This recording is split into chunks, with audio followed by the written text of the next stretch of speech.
बिस्मिल्लाहिर्रहमानिर्रहीम। आज का जो हमारा टॉपिक है वो है intercepts for linear function.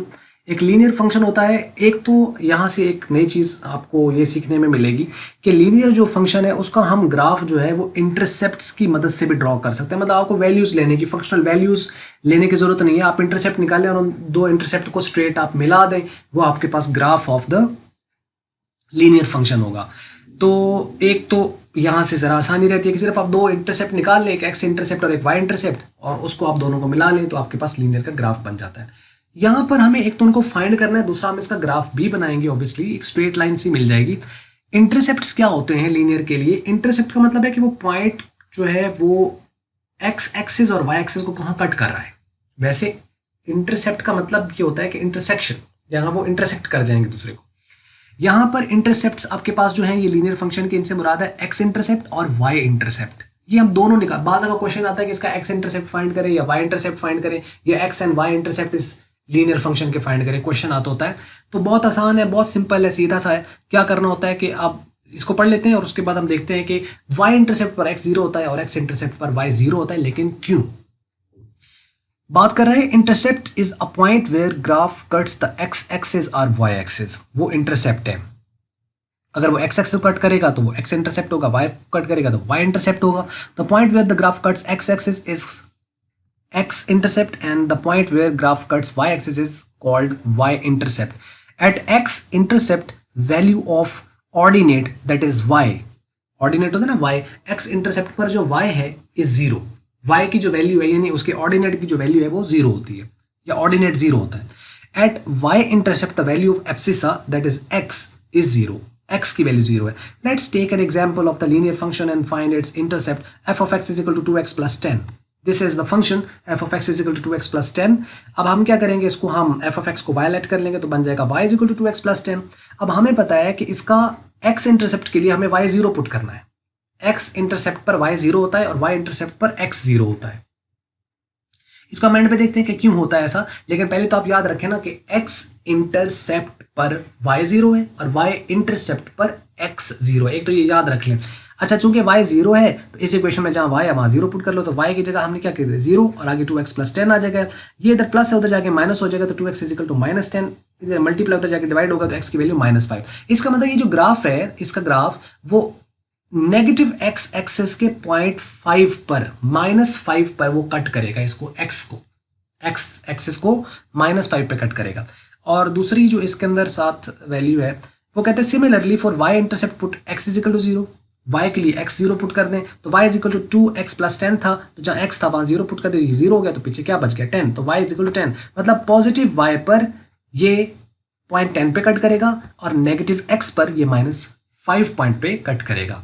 Now we can draw the graph of the f of x is equal to 2x plus 10 with the help of these intercepts by simply joining them with a straight line. अब हम इनको सीधा straight line से draw कर देंगे। देखो ये है x एक्सिस, यहाँ पे आप लिख सकते हो x और नेगेटिव एक्सिस पर y और नेगेटिव y, और ये इनका ओरिजिन है। अब आप यहाँ पे पॉइंट अंदाजा नहीं यहाँ पे लगाया गया है कि यानी ये y पॉजिटिव है और ये 10 है, तो हम क्या करेंगे 10 पॉइंट ऊपर चले जाएंगे और यहाँ पे डॉट लगा देंगे y पर। और x जो है वो माइनस है, तो माइनस है तो x इस ओरिजिन से लेफ्ट साइड पे नेगेटिव होता है, तो हमने 5 पॉइंट इस तरफ हमने डॉट लगा दिया। एक डॉट ये मिला, एक डॉट ये मिला, स्केल रख के सीधा इनको ड्रॉ कर दिया, ये वाली जो एक लाइन, तो ये आपका ग्राफ बन गया इसका। अब आखिरी वो चीज़ कि आखिर y इंटरसेप्ट पर x क्यों जीरो होता है और x इंटरसेप्ट पर y क्यों जीरो होता है, क्योंकि ये वो पॉइंट है जो कि y पर है। y इंटरसेप्ट जो है, मतलब ये जो अगर इसका ये कॉमन पॉइंट होगा ना, यानी y और इस लाइन का पॉइंट कॉमन है इस y के ऊपर, तभी तो वो आ रहा है इसके y को, ये लाइन कट कर रही है। अब ये वाला पॉइंट y पर है और आपको पता है इस पूरे y के ऊपर थ्रू आउट आप ऊपर चले जाएं या नीचे चले जाएं x जीरो रहता है, क्योंकि x का तो ऑरिजिन चेंज नहीं हुआ ना, y का चेंज हो रहा है। y बढ़ रहा है तो ऊपर जाता जाएगा और y अगर कम हो रहा है तो वो नीचे आता जाएगा। लेकिन x ने कब बढ़ना है, जब वो राइट साइड पे जाए या जब वो लेफ्ट साइड पे जाए। लेफ्ट साइड पे जाएगा तो इसका मतलब x नेगेटिव, राइट साइड पे जाएगा तो x पॉजिटिव। इस पूरी लाइन के ऊपर थ्रू आउट y के ऊपर आपका x क्या है, जीरो, क्योंकि ना इसकी राइट साइड पे गया ना लेफ्ट साइड पे। तो यही वजह है कि इस पूरी लाइन पर x जीरो होता है और x एक्सिस की पूरी लाइन पर y जीरो होता है। क्यों? क्योंकि इस पॉइंट से ऊपर, इस लाइन से ऊपर y पॉजिटिव और इससे नीचे नेगेटिव होगा। इसका मतलब इस पूरी लाइन के ऊपर आपका y क्या है? y जीरो है। तो ये आप पता नहीं समझ पाए या नहीं, लेकिन ये है कि पूरे x एक्सिस पर आपका y जीरो है, पूरे y के ऊपर आपका x जीरो होता है। दैट्स वाई हम ये कहते हैं, क्योंकि ये पॉइंट उसी एक्सिस पर आ जाता है। सो दैट्स वाई हम ये कहते हैं कि y इंटरसेप्ट जो होता है उस पर x जीरो है।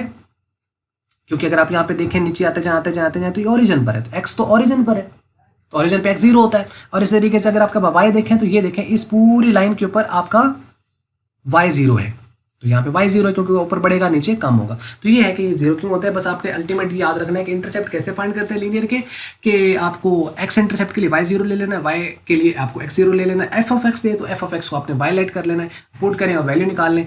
और हो सकता है x की वैल्यू पॉजिटिव आ जाए, y की नेगेटिव आ जाए, या दोनों नेगेटिव आ जाए, या दोनों पॉजिटिव आ जाए, डिपेंड्स।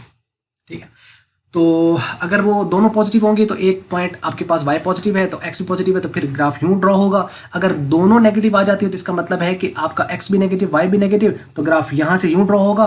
और अगर आपके पास x की वैल्यू जो है वो पॉजिटिव और y की नेगेटिव हो, तो यानी वो ग्राफ फिर इस तरीके से ड्रॉ होगा यूं, तो ये शेप बन जाएगी इसकी। उम्मीद है आपको ये वीडियो समझ लगी होगी। अगर आपको मल्टीपीडिया की ये वीडियो अच्छी लगी, इसको आप लाइक कर लें, शेयर कर लें दूसरों के साथ। अगर आपको अच्छी नहीं लगी, इसको आप कर दें डिसलाइक। और वीडियो देखने का बहुत शुक्रिया।